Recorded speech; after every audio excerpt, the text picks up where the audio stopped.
Okay, now I think the device is fine. So research for weaker conditions required for optimality has led to new classes of functions more suitable for modeling real-world problems than the classical convex functions in diverse fields of applied science, such as mechanics, economics, finance, management science, statistics, environmental science, engineering, and operational research. So the aim of this lecture is to stress some of these classes of functions that include convex functions to characterize, to characterize the smooth ones with the concept of monotonicity and to show their practical usefulness in optimization. Okay. It is well known that optimizations of functions defined on R or on intervals is reduced to the following facts. First of all, we have A. Weierstrass theorem. According to Weierstrass theorem, the classical one, given two real numbers A and B, with A less than B, if F is a continuous function from the closed interval AB into R, then its infimum is achieved. In other words, F has a minimum. We have also Fermat's theorem. Given A and B, hello? Can you hear me? Yes, sir, we can hear you, sir. Okay, so about Fermat's theorem, let A less than B between real numbers and F, a function defined from the open interval AB into R, be differentiable. If X naught is a local minimum or maximum, say a local extremum of F in the open interval AB, then the derivative of F at S naught is equal to 0. This means that S0 is a critical point. Third fact, concavity theorem, more known as a minimum principle. Given two real numbers, A and B, if F is a continuous function from the interval AB into R and is concave, that is the opposite of F is convex, then F attains its minimum at A or B. In other words, the minimum of a concave function on a closed and bounded interval is achieved at an extreme point. Fourth part, which is a fact very close to the previous one, it is about the global minimum. It is well known also that a local minimum of a convex function is automatically global. That is stated in this theorem. So if F is defined from the open interval AB into R and convex, and X naught is a critical point of F, then automatically it is the global minimum point. This is a fact which is really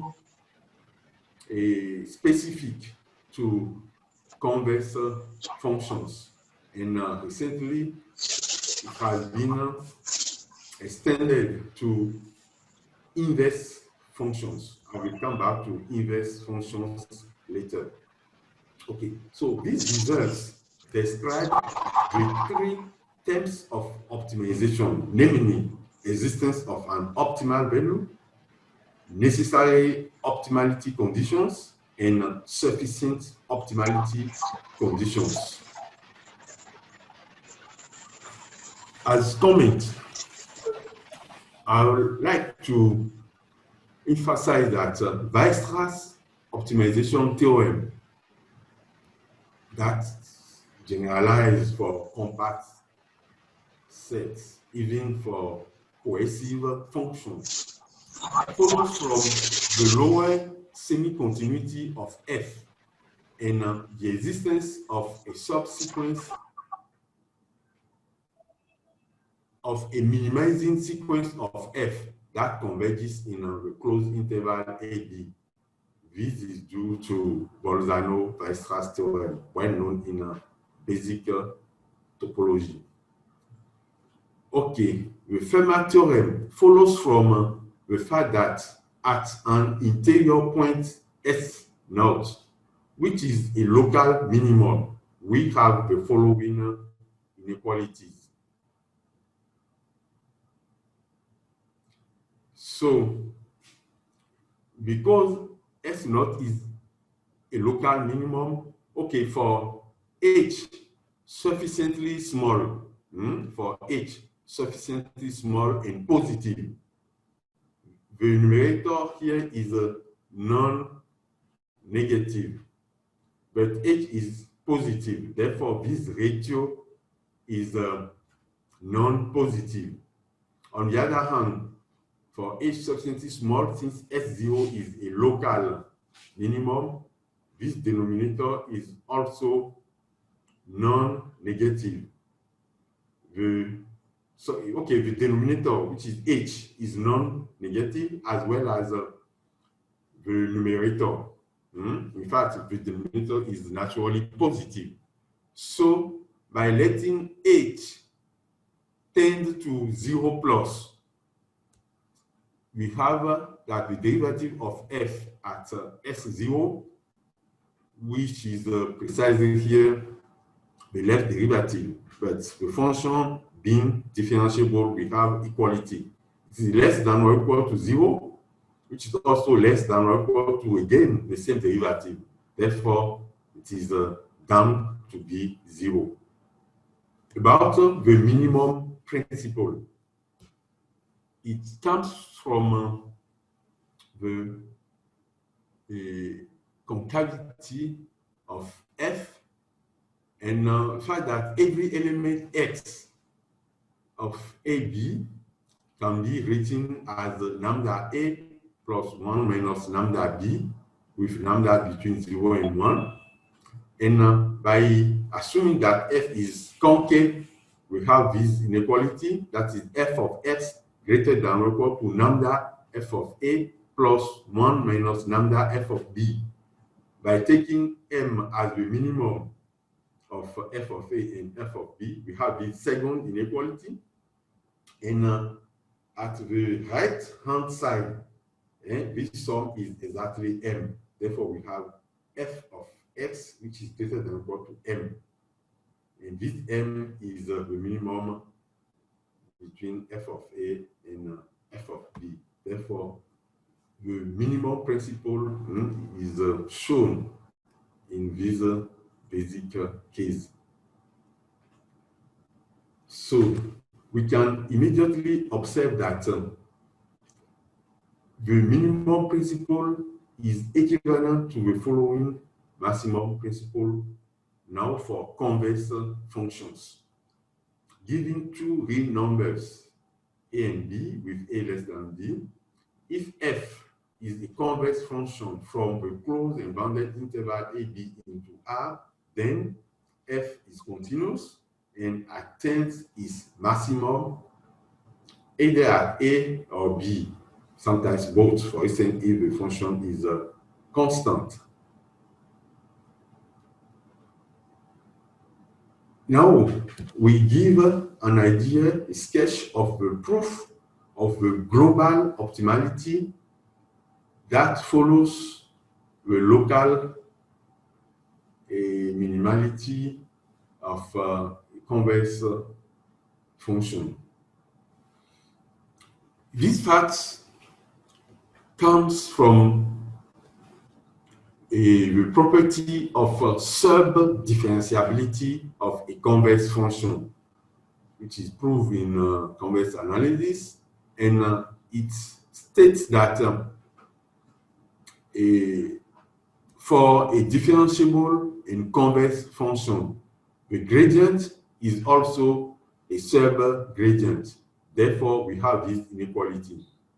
F of x minus f of x naught greater than or equal to f prime of s naught times s minus s naught for all s in the open interval AB. This property is also true in Euclidean spaces, in Hilbert spaces, and more generally in any Banach space, when we are dealing with convex function. In Hilbert spaces, the derivative will hold here as a gradient, and the product will just be the inner product. So, from this inequality, it is clear that if the derivative of f at s0 is 0, then we have f of s minus f of x naught greater than or equal to 0 for all x in AB, the open interval AB. So x0 becomes a global minimum. Besides, we can observe that the maximum principle for convex functions is still true if, instead of the concavity assumption, we require this inequality that f of tx plus 1 minus ty is less than or equal to the maximum between f of s and f of y for all s and y. So we replace the convex combination of the images of x and y with respect to f by this maximum. With the same reasoning, we can prove that if f is a concave, then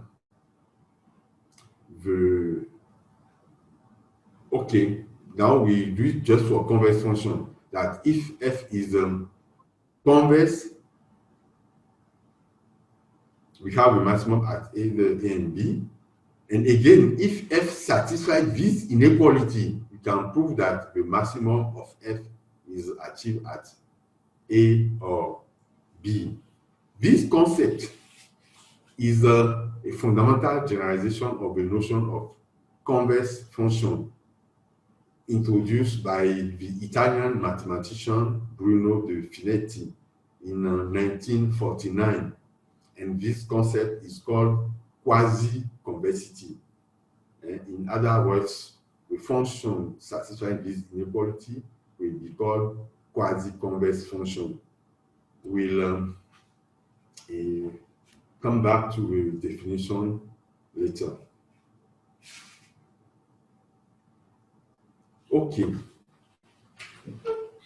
In the second, our main objective is to show the essential properties and characterizations of convex functions, and to shed light on the extension to some notions of generalized convex functions. It is important to observe that this generalized convexity preserves the variable optimality result known for convex functions, and may even yield uniqueness of the optimal solutions in some cases. So as generalized convex functions, we shall consider quasi-convex functions, pseudo-convex functions, inverse functions, and other type of generalized convexity, like a lower CK functions. Okay.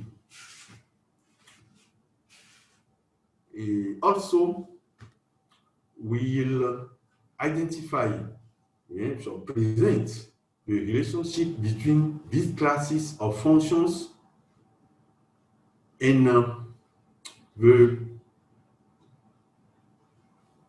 concept of continuity and optimization, as well as the concept of monotonicity.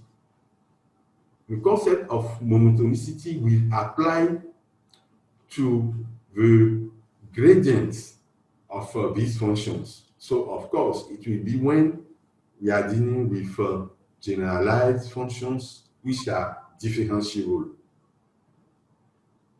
And eventually, we should provide some applications and give some references for the interested readers. The applications are mainly in economics, in calculus of variations, in engineering, in related topics. Okay, due to some technical problem, I will change the slides. I'm sorry for that. Okay, so.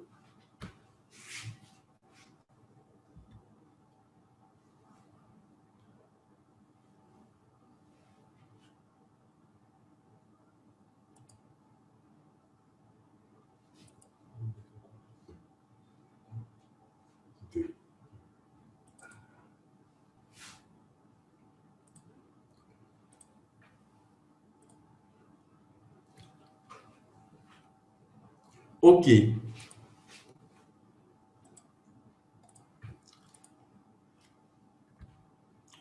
In order to grasp the concept of generalized convexity, it is important to have a deeper idea about convexity and the related properties. That's why I will recall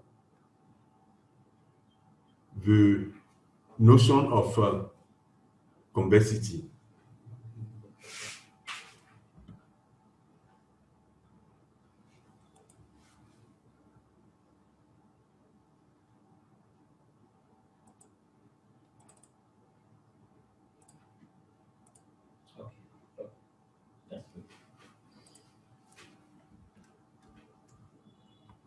Okay, so the screen is better now, and we can continue.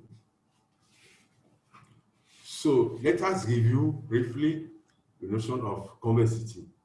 First, we'll speak about convex sets. We call that a set K is said to be convex if it is first of all a subset of a vector space, which is either empty or preserve a convex combination. In other words, for every two elements x and y from K, the segment with end points, the closed segment with end points x and y must be fully contained in K. So analytically, this means that for all s, y in K, element of K, or other pair in K square, and for every t between 0 and 1, we have t x plus 1 minus t y in K. We give some examples. So the following sets are convex, and more generally, every interval of R is convex, vice versa. Singleton of the plane are convex. These products convex, so more generally, products of convex sets are convex. We have these examples, which are particular cases of a polyhedra. Okay, this is a straight line. This is the closed unit disk, so they are all convex. So for n greater than or equal to 2, in Rn, the Euclidean space, all affine subspaces, that is, one-point set, straight lines, planes, hyperplanes are convex. Also, open and closed half spaces are convex. Moreover, every polyhedron, that is a finite intersection of closed hyperplanes, a finite intersection of closed half spaces, of closed half spaces of a solution set of finite system of linear inequalities. Okay, these solution sets are just intersection of half spaces, so they are convex. In particular, polytops, that is bounded polyhedra, are also convex. Now, some counter examples, that is subsets of R2 or R which are not convex. So the pair 0, 1 is not convex. Here you have the union of two quadrants with only the origin as a common point. It is not convex. So this is the sickle. The sickle is not convex. One should not confuse the sickle and the domain that it delimits. Okay, so this is a square domain. It is a square, not domain, the boundary, and it's not convex. Okay, we have also the notion of extreme points. Given a non-empty convex set K, a point P of K is called an extreme point if K minus P is convex. This is a geometrical definition, characterization.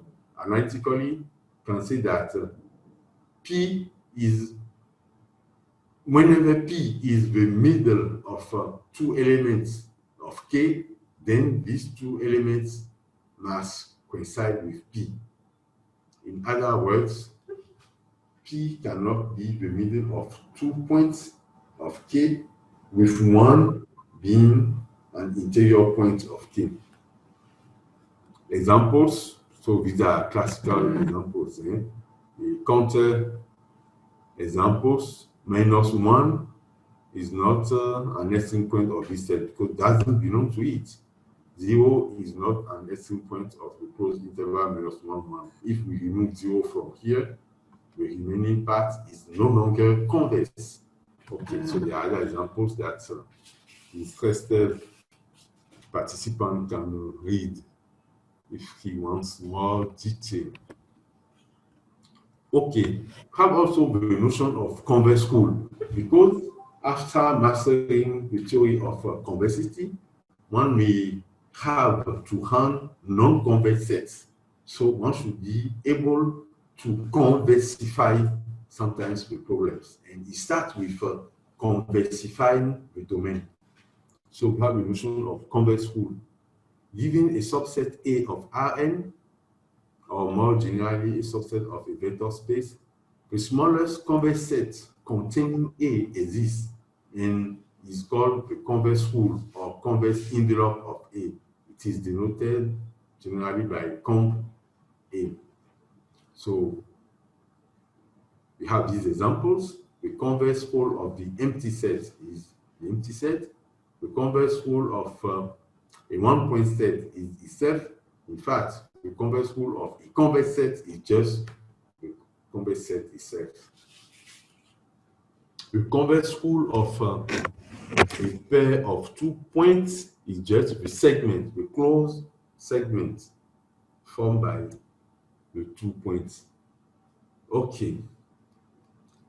About convex hull, we have this representation theorem of the convex hull, stating that elements of the convex hull of a given set are just convex combinations of elements of the set. So this is called converse combination. You realize that all the coefficients lambda I are non-negative. The sum must be equal to 1, and the elements AI belong to capital A, the given set.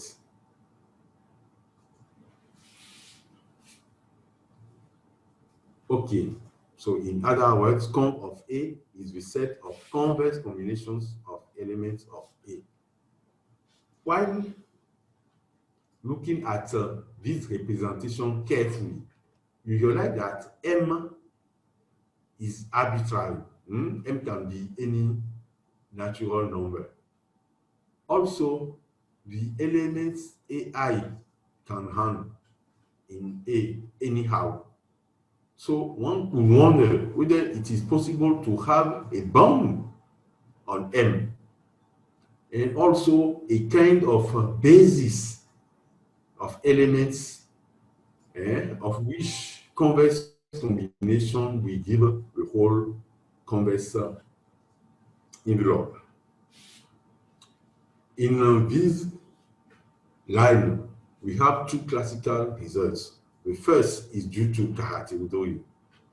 It tells us that given a non-empty subset A of Rn, every point of the converse whole of A can be written as a converse combination of at most n plus 1 elements of A. Sorry for this. So if we are in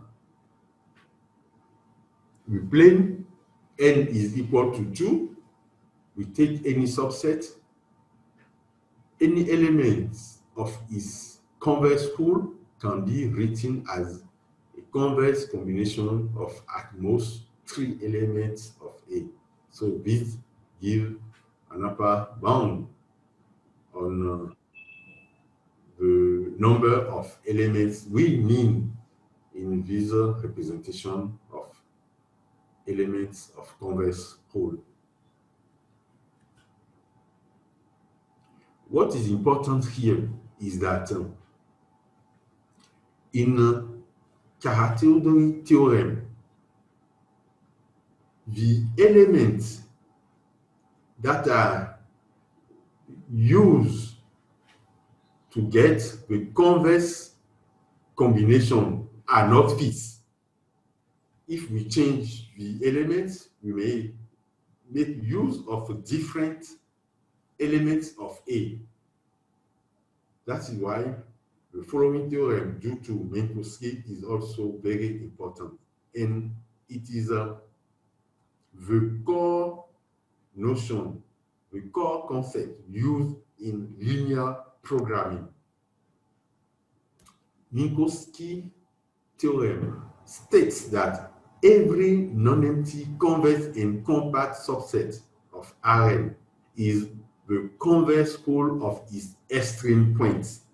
This is very important when we have a few extreme points. When we have finitely many extreme points, like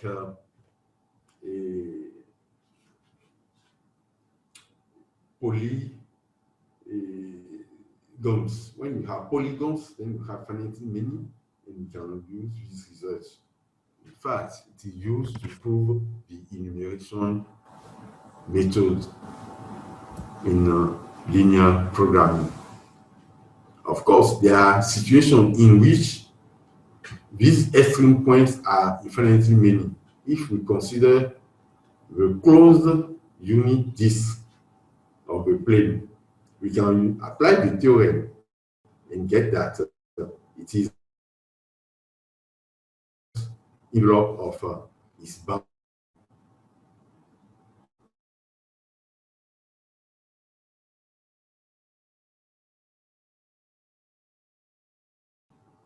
Reduction of the domain is very useful while dealing with constraint optimization problems.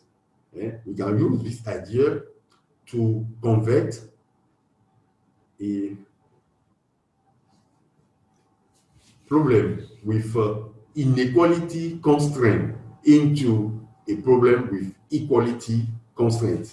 So those who are already familiar with optimization theory can see that with this result, we can transform a Cavendish-Kuhn-Tunker problem into a Lagrange problem. Okay, the notion of closed convex hull is also important.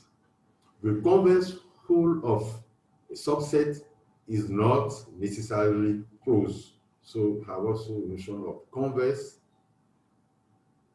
closed convex hull, which is just the smallest closed convex set that contains the given set. Here it is A. For instance, the semi-open interval 0, 1 is convex, so it is equal to its own convex envelope, which is different from the closed convex envelope of this set. That is the closed interval with endpoint 0, 1. So we have also the notion of affine hull. The notion of affine hull is important when we are looking for appropriate interior points. I may ask the participants what they think about the interior of a segment. What is the interior of a segment? The participant who is careful should first think of the surrounding domain of that segment. If we consider the segment as part, for instance, of the real line, the interior, that is the topological interior, will just be the open segment. That is, we delete the extreme point from that segment. But if we consider the segment as a subset of the plane, then its interior is empty. There is no disk, no open disk one can find in a segment. So with this analysis, we realize that the relative notion of interior is important. In fact, by considering the interior of a segment in his support, in his affine support, which is called formally affine envelope, we have the first interior, that is, we delete just the endpoints. So the notion of relative interior is in fact appropriate in optimization because you consider the optimal affine support, the optimal support before finding out the interior. Okay, so we have a notion of affine hulls. So now we consider convex functions. Here we have a notion of phase. So extreme points are just particular cases of faces. Extreme points are faces of dimension 0. So we have also notion of faces. I will skip it. Okay, so this is what I was speaking about. That is the relative interior. So formally, the relative interior of a convex set is the interior of K with respect to its affine hull. It is denoted by I of K, I of K. For instance, we have this, so we can go ahead. Okay, there is a very important theorem about convex sets. That is the projection theorem. It simply states that every non-empty convex enclosed subset in Rn, or more generally in a Hilbert space, has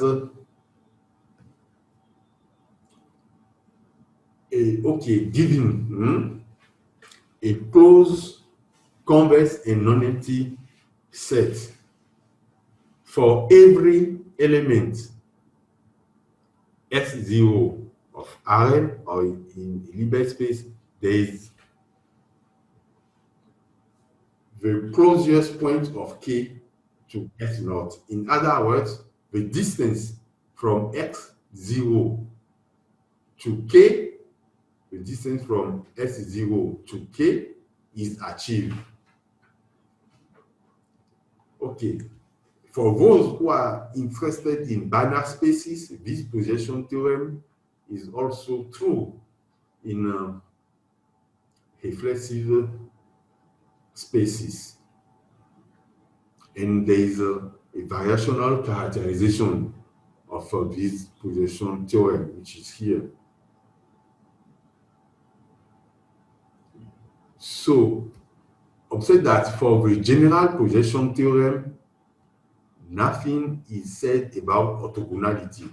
It is when the underlying convex set is a closed subspace that the projection is precisely the orthogonal projection, well known in Hilbert spaces or Euclidean spaces. Using the projection theorem, we can obtain the separation theorem, well known in Banach operator theory, while dealing with the geometry of Banach spaces. So I will skip this part, and then review the notions of convex functions. So convex function on convex set omega, which must be convex, is a function satisfying this inequality. And in optimization, sometimes we consider extended values of R. So we can add plus infinity. Okay, so for convex functions, we have a Jensen inequality. So instead of considering the convex combination of two elements, we can consider the convex combination of infinitely many elements. And using Minkowski theorem, in the case of polytopes, we can prove the maximum principle. Okay, so we have examples of convex and non-convex functions. It is important to underline that there is a link between notion of convexity of functions and that of convexity of sets. And this is realized by defining the notion of epigraph. So we see that a function is convex if and only if its epigraph is convex.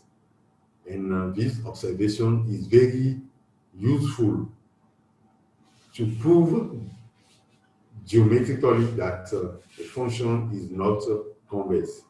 Meaning when we have a function of a single variable. Okay, so these terminologies are useful in the theory of convex optimization. And okay, with constraints, so this is just technical, I can skip it. Observe that a concave function is just a function of which opposite is convex. So I was speaking of the epigraph, so we have these properties, operations on convex functions. And the scalar multiplication of a convex function by a non-negative number gives a convex function. The sum of two convex functions is convex. The supremum of any family of convex function is convex, but here make sure that the domain is omega and the codomain is R union plus infinity. So in fact, in this theory, it is always better to consider only proper functions.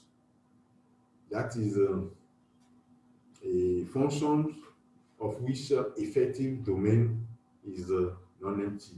An element is in the effective domain when does it take plus infinity as a value. And also in optimization, and more precisely in minimization theory, we avoid minus infinity in the range, because if minus infinity is achieved, then the problem is trivial. And there are other reasons for which minus infinity can be removed, because one can prove that if a convex function is a lower semi-continuous and take minus infinity at one point, then it take minus infinity everywhere. We say that it is identically equal to minus infinity. So for these two reasons, we can discard minus infinity from the range or from the codomain of our functions. So there are properties. We have a local continuity in the relative interior of the effective domain. These are classical properties. So using the slope inequalities, we can prove the conditions needed to have differentiable convex functions. So now we are going to characterize differentiable convex functions. So for these, some calculus will be needed, and I assume that all the participants are familiar with calculus in R or calculus in Banach spaces. That is differential calculus.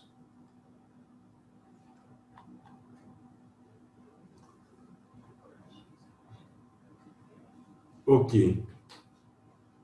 Characterization of smooth convex functions of several variables. Convex optimization problems are easier to solve because, as we saw, any local minimum of a convex function is also a global minimum, and it is unique in case of strict convexity. But in general, the inequality condition that defines a convex function on a convex set may be hard to verify algebraically. That is why the following characterizations are important. Suppose that f is a real value function of class C1 on a non-empty convex subset. Then f is convex if and only if we have this inequality. That is f of y minus f of s is greater than or equal to the gradient of x dot y minus x. Graphically, okay, this means that the graph of the function is on or above the tangent hyperplane passing through every x in omega, because the equation of such hyperplane is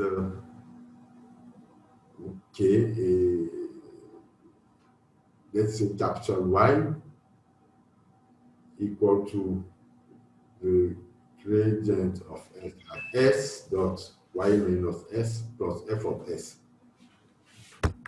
Secondly, suppose that f is a real value function of class C2 on a non-empty convex open subset omega of I. Then for n equal to 1, and the convexity is equivalent to the non-negativity of the second order derivative. Now, sometimes because of the constraint, we have few and limited admissible directions. In that case, the convexity on the admissible domain, say the constraint set, is obtained when the transpose of H times the Hessian matrix of F at S times H, matrix product, is greater than or equal to 0 for all admissible direction H. And of course, if every direction is admissible, this inequality means that the Hessian matrix is a semi-definite positive. Okay, so these are properties. How to solve the notion of affine minorant. It is also important to be able to identify convex sets.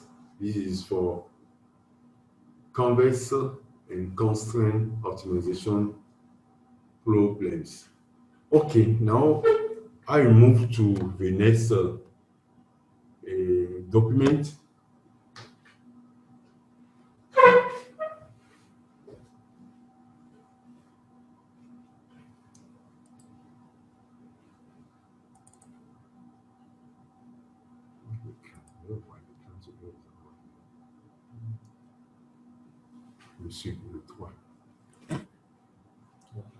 Okay.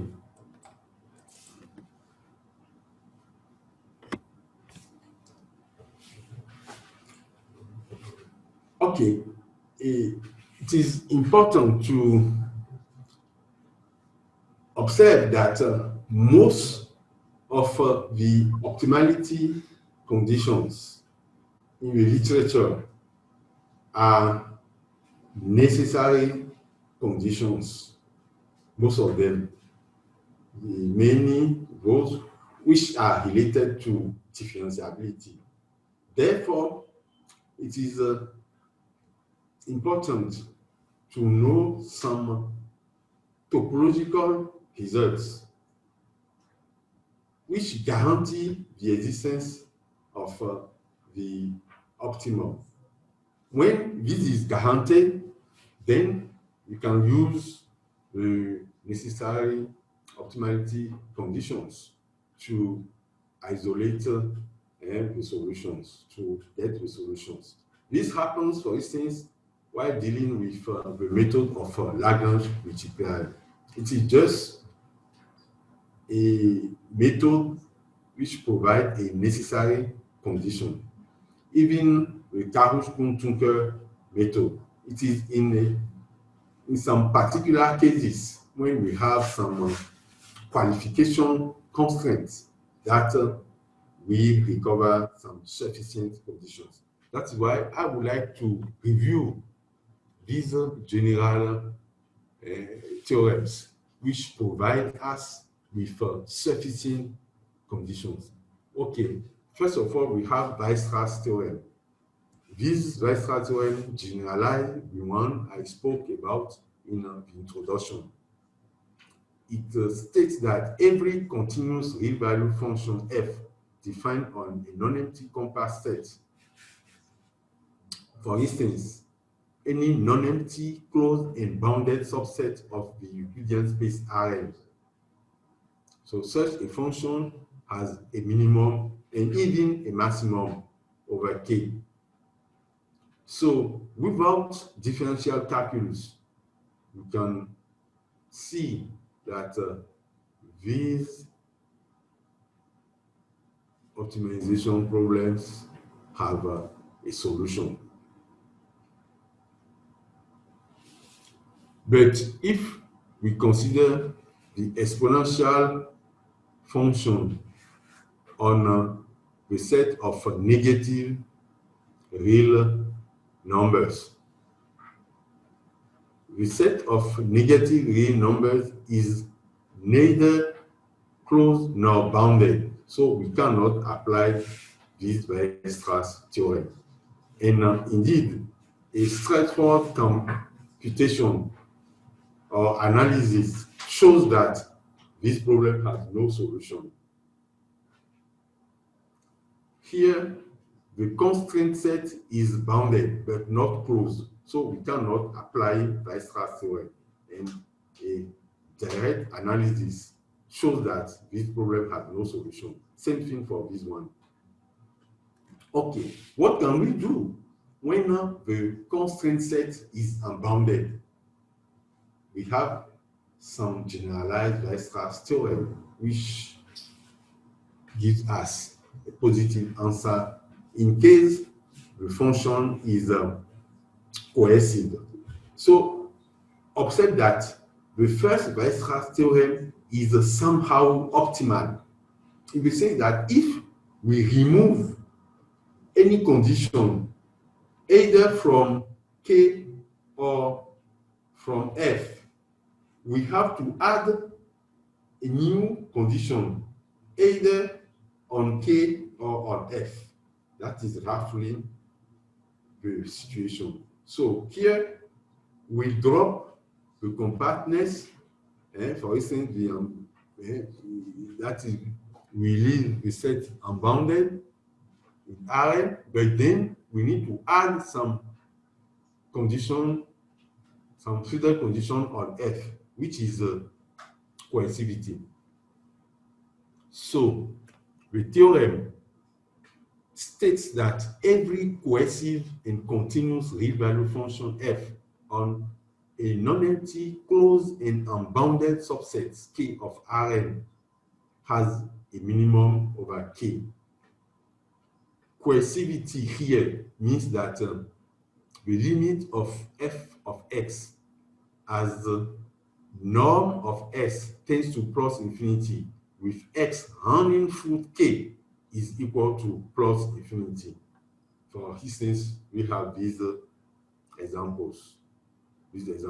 All these functions are cohesive on R, and they are continuous. R is, of course, closed with respect to R and unbounded. Therefore, they have each a minimum. So again, this analysis is carried out without any differential calculus, and it is important for some real-world problems. There are counter-examples. If we consider the exponential function on the whole R, R is closed and unbounded. The exponential function is continuous but not cohesive. The exponential function is not cohesive on R. So one should not expect any minimum for this problem via this generalized Weierstrass theorem. And of course, by a direct analysis, we observe that this problem has no solution. So there are other examples. The next theorem is about twice differentiable functions, which are convex. So we assume that they are already convex and twice differentiable. Then there is a sufficient optimality condition. So the first condition mentioned here is that S0 is assumed to be a critical point. Okay, so as we saw in the introduction, any critical point of a convex function, proper convex function, is a global minimizer of this function, and there are examples. Okay, now we move to the fourth part.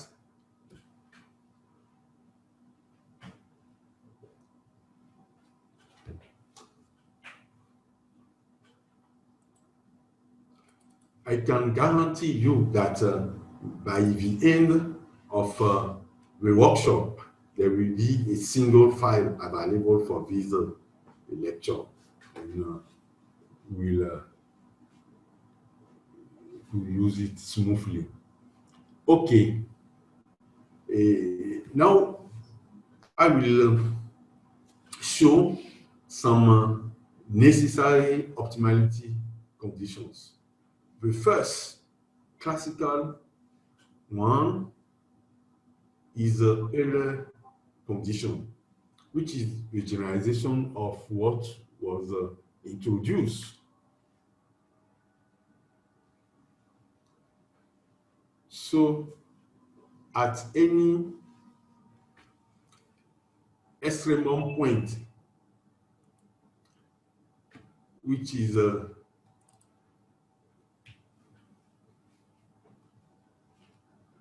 local, at any local extremum point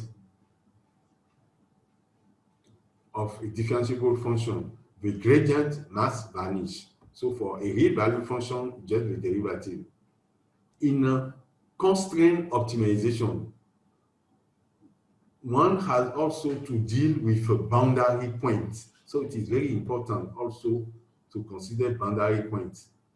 So for a single variable function, you realize that the derivative of f doesn't need to vanish at s0. It has just to be greater than or equal to 0, which is obvious because you can take f of x to be, for instance, equal to x, and you consider r plus.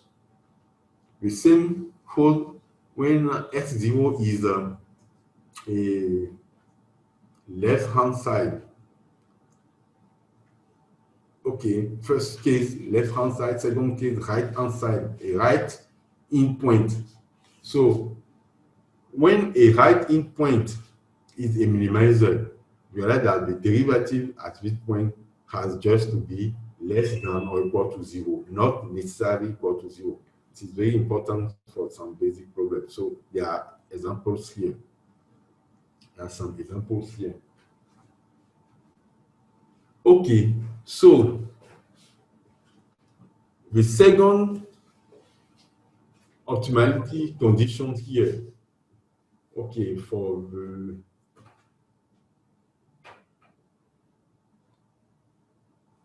this is for global optimality condition. These are basic results, so I skip them. Now,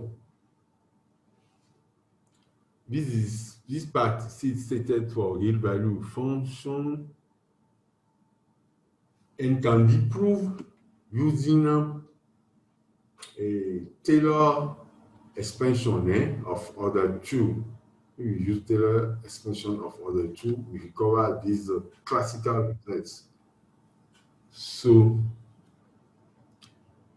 if I is a non-empty interval of R, f a function different from I into R, and S0 an interior point of I, if, moreover, f is twice differentiable at S0, and the derivative of f at S0 is equal to 0, with the second order derivative of f at S0 greater than 0, then S0 is a straight local minimizer. So you have similar results, and you have also these examples, which are very basic, but shed light on what happens in Hilbert spaces or in Banach spaces. So this is stated for Banach spaces, but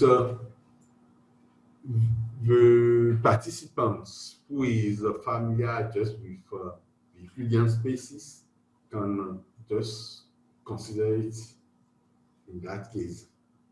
And for many applied science problems, you have to consider Rn. Although there are some challenging problems of which solutions lie in infinite dimensional spaces. Okay, so we have with Taylor expansion of other Q, also for twice differentiable function on open set of Banach spaces. We have these.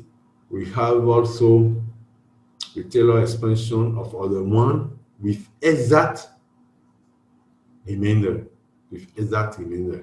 So with these two results from calculus, from differential calculus, we have the following theorem, which is general.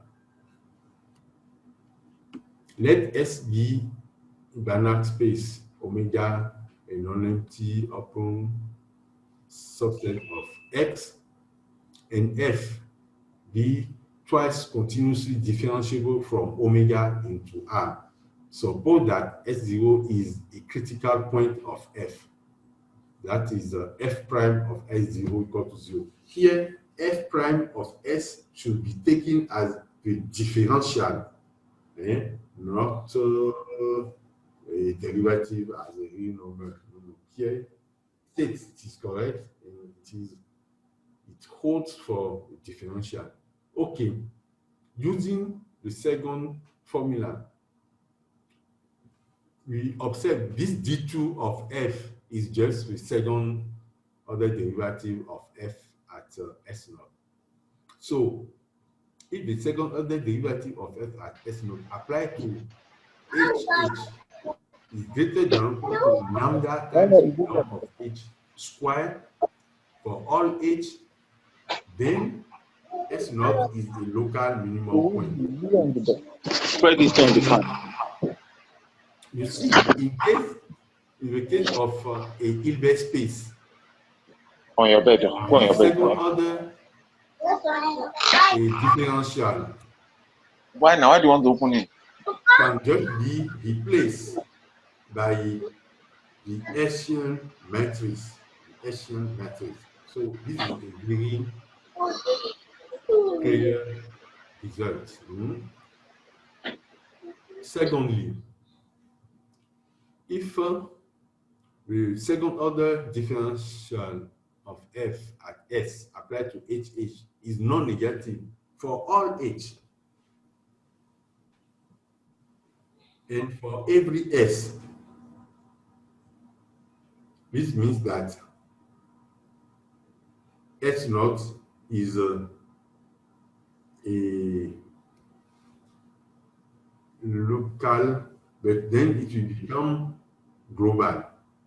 If for every S in a neighborhood, okay. If it's just in a neighborhood, we have a local minimum. But if it is everywhere, like in the third statement, we have that it is global. And there are some examples. Observe that this non-negativity condition simply means that F is convex. And so these results are related to the notion of convexity.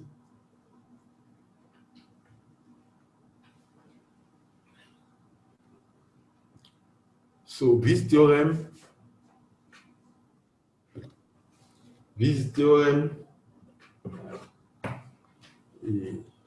shows clearly the link between these inequalities and the notion of convexity that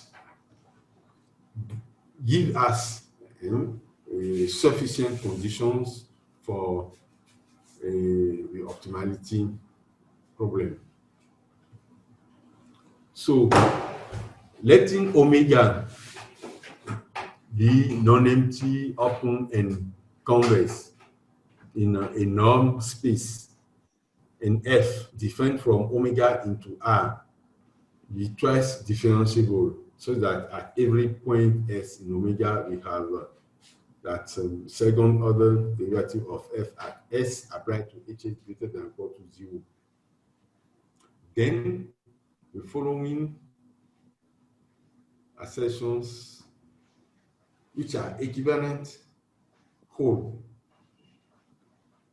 For all x in omega, there exists a vector. Okay, this is a bounded linear functional C star such that f of y minus f of s greater than or equal to C star applied to y minus s. So we can just assume that we have a Hilbert space. You know that for a Hilbert space, the dual space is isomorphic to the Hilbert space itself. You can even just take equality if you have a Hilbert space. And so the duality pairing, which is here, will be just the inner product. And S star will be just a vector. So we can keep in our mind that we are considering a Hilbert space. And the second condition simply means that f is convex. You have f of t s plus 1 minus c y less than or equal to t f of s plus 1 minus c f of y. So as I was saying, this theorem establishes the equivalence between the convexity of a function and its so-called sub-differentiability. This inequality means that f is sub-differential, and that is why in convex analysis, the notion of sub-differentiability is closely related to that of convexity. Okay, now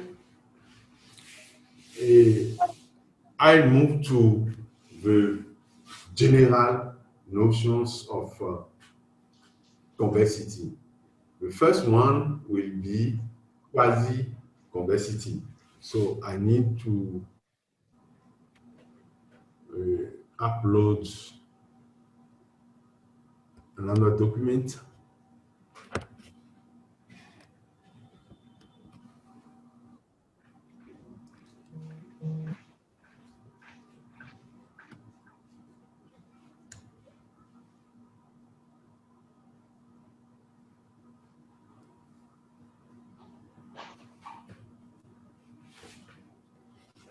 Okay, sorry, just a moment.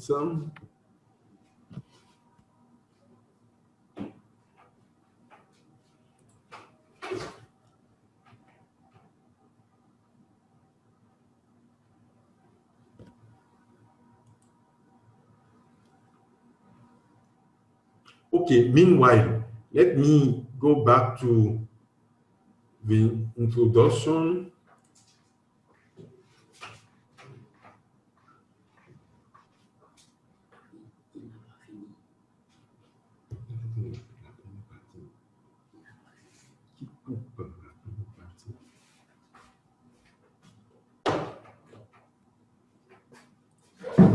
Okay, so let me show the first part.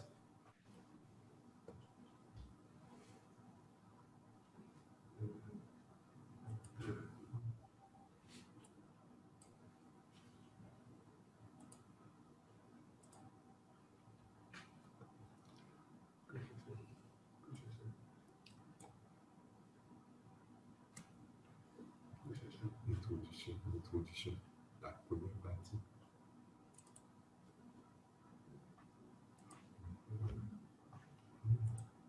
Sur le bureau.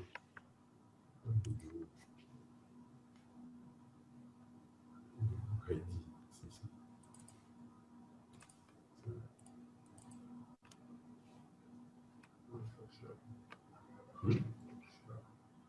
Okay, so I'm going back to introduction.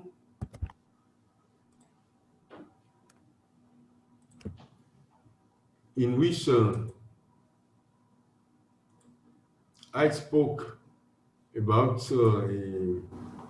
quasi-convexity. So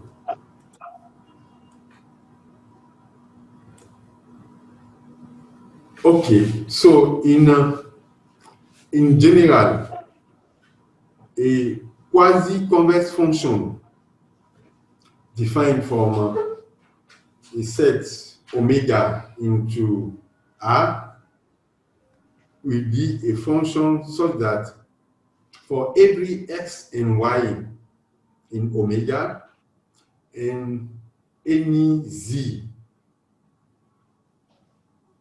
from the segment xy, we have f of z less than or equal to the maximum between f of s and f of y.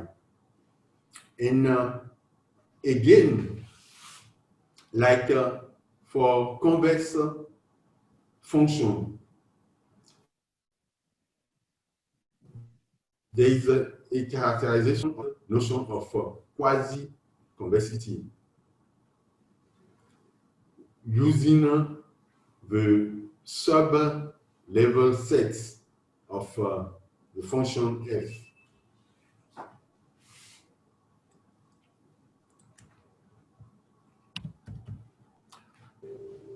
Okay.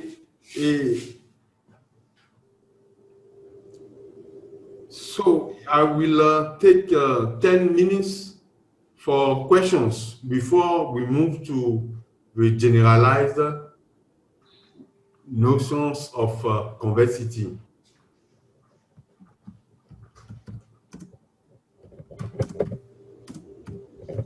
All right, so if you have any questions, you can quickly slide it through on the chat so that we will read it out for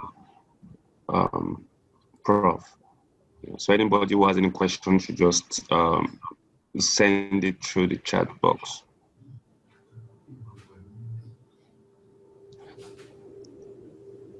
Prof, I also suggest that maybe you can be moving on because of the time, and if there are any questions as they send, maybe Okay. you read them out. Okay. Yes.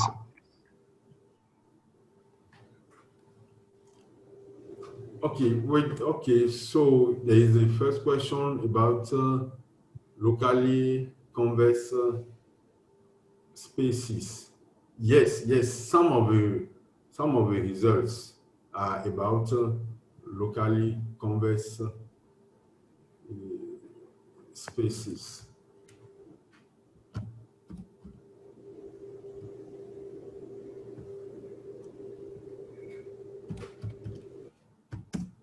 Begla. Yes, Prof. It appears there is scanty literature on slicing this result to locally convex optimization problem. They are. Have much Some been done? You know? Yes, I want to confirm when context locally convex spaces. I don't know whether much has been done on that. Yeah, they are, but I haven't considered them in my lecture because these notions are used in locally convex spaces. They are also used in a complex analysis while studying the domains. They handle it with a complex analysis. So I will be specific later. I had some reference because while studying the topic, I saw some work on locally convex spaces. The thing is that there are some properties, there are some algebraic properties we need, and these algebraic properties are need to restructure and the linear structure of the set. So when we have locally convex spaces, we have some semi-norms, so one can actually handle it. but not considered here.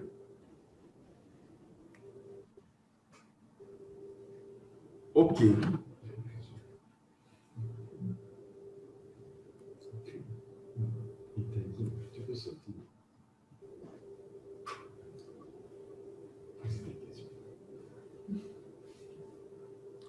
Okay, any other question?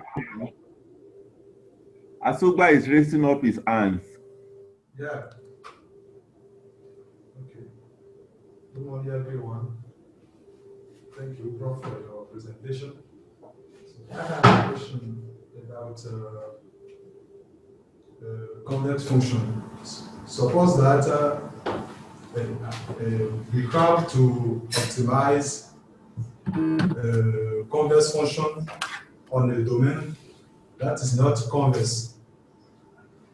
And I'm asking myself if we can find a partition of the domain that is not convex in the way that each element of the partition is convex, and apply the optimization on of the convex function on each element. The solution that we get on each element, if we compare it and we take the maximums, is it possible that this solution is the best solution we will find if we optimize the problem by using other methods? Okay, so your question is about domain decomposition. Yes. Domain decomposition. Observe that when dealing with a mono-objective optimization problems, the result is independent of the technique. Your function is defined on a set. Anyhow, you get the minimum. It is the minimum. Now, if you have to split your domains and you manage to get a solution which is interior to your subdomain and your function is convex, then this local minimum is the global one. So quasi-convexity, a function f defined from a vector space X into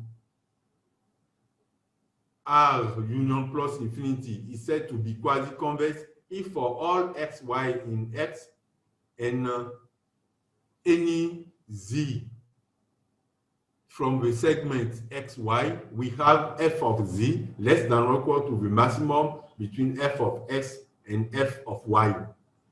Obviously, every convex function is quasi-convex, but the convex is not true. We can take the example or counter-example of the arctangent function. As you see from the screen, if we consider the epigraph, we take any parallel line to the x-axis, we realize that the upper part delimited by this as and the curve is quasi. Okay, for quasi-convexity, it is the sub-level set, which has to be convex. So it is the part which is below. We take any horizontal axis and we consider the points which are below. So here we can see that it is convex, but the function is not convex because if we take some point far, let's say close to 12, we take S to be 12, and for instance, take S to be 12 and Y to be minus 10, by joining the 2 points corresponding to the curve, we realize that the segment doesn't lie in the epigraph. So the epigraph of the function arctangent is not convex. Therefore, arctangent is not convex. However, arctangent is quasi-convex. So this is the characterization I was introducing.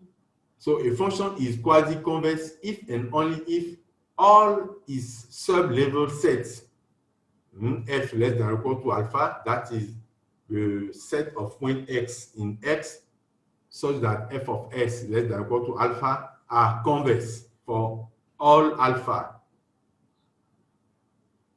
This is also equivalent to the fact that the straight sub-level sets are convex. Proposition. So f is quasi-convex if and only if there exists an interval I of the form, or where t is in the extended real line, such that f is non-increasing. F is non-increasing on the interval, the first half of interval, and non-decreasing on its complementary. So this picture is easily seen with functions that are already convex.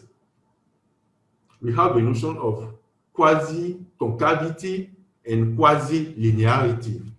A function is quasi-concave when its opposite is quasi-convex. A function is quasi-linear if it is both quasi-convex and quasi-concave. So there are few operations on quasi-convex functions which preserve quasi-convexity.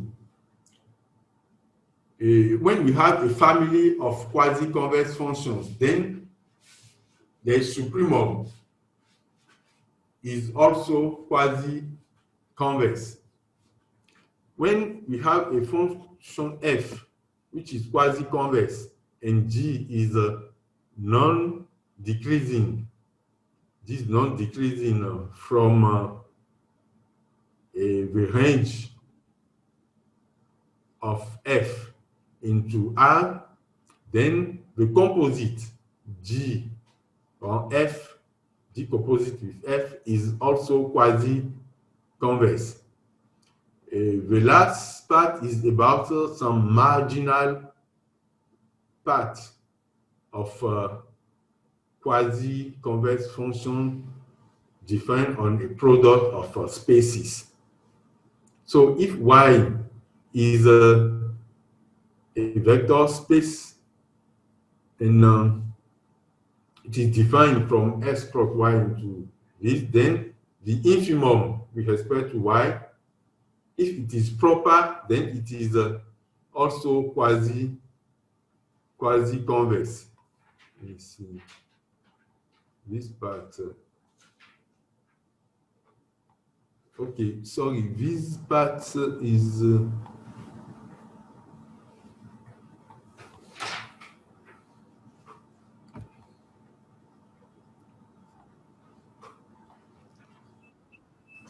this part is not relevant.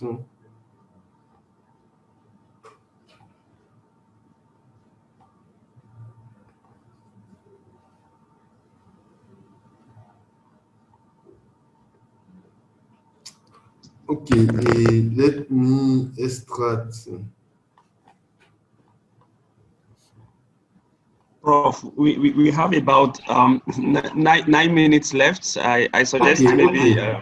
yes, sir. Okay, just a moment. There is some part. Okay, I want to change this document. Okay, I need to just change this document. Where is this one?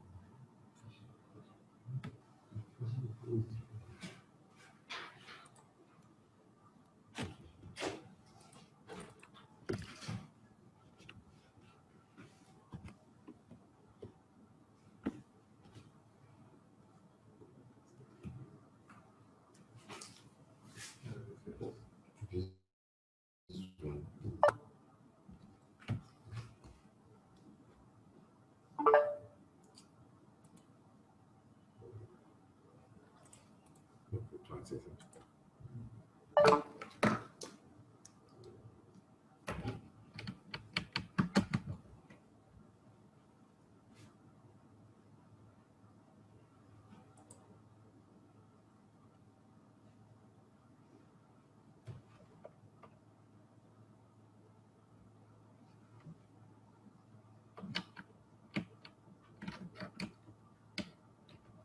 Okay, so I'm uploading a document.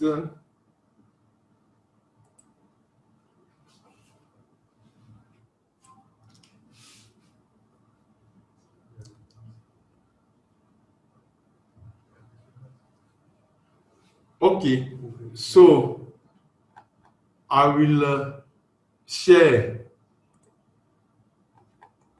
the references with you.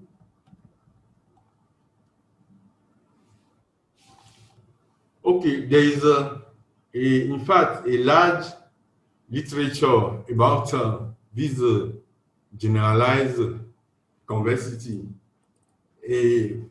I mentioned quasi-convexity. We have also inversity. In fact, inversity is the generalization of convexity notions that guarantee that a local minimum is automatically a global minimum. So we have it with inversity. So we have a book by André Eberhard, which is about generalized convexity. The only thing is that the generalized convexity are used in some challenging problems. So there is no review and literature on the whole. In fact, that is what I have attempted to do. And to this end, it is important to clarify, first of all, what is known about convexity. So you have this reference of Constantine. But as I said, by the end of the workshop, I will make available the whole set of my talk. So also as references, we have the book by Mishra, Wang, and Lai, still about generalized convexity and vector optimization. Have also the book by Grad, which is about vector optimization and monotone operators. In fact, I was talking about the need because the way a differentiable functions are characterized to be convex. We can also characterize differentiable functions which are quasi-convex or pseudo-convex. In fact, with quasi-convexity, we deal with what is called quasi-monotonicity. With pseudo-convexity, the gradient of such maps must be pseudo-monotone. So there is a correspondence between the type of convexity we have and the type of monotonicity, the gradient of a differentiable spatial convex function has to be. That is what I will show in the complete file. Okay, in fact, for instance, recently there is a result obtained by a group of researchers at IMSP. We use the notion of lower C2, the lower C2 property. For lower C2, we don't have convexity, but by adding a quadratic function, we obtain a convex function. So these are kind of perturbation and transformation which are done in order to try to recover the results known in the literature. Also, some convexity results were used in a Danton model, and that is a generalizer in order to prove disaggregation results for gross domestic product. This seventh reference is related to economics. You know, in most of our countries in Africa, the states consider annual data, but in order to have strategic planning, they need for these things quarterly data. So when you have an annual data, how can you recover quarterly data? It is not just by dividing the annual data by 4. There are some techniques, and one of them is a Denton model, and that has been studied recently by a PhD student, Abdul Haimi Sessinu, and myself. Okay, there is also another result now related to multi-objective programming, still to get quarterly disaggregation from annual gross domestic product. Okay, and to finish, there is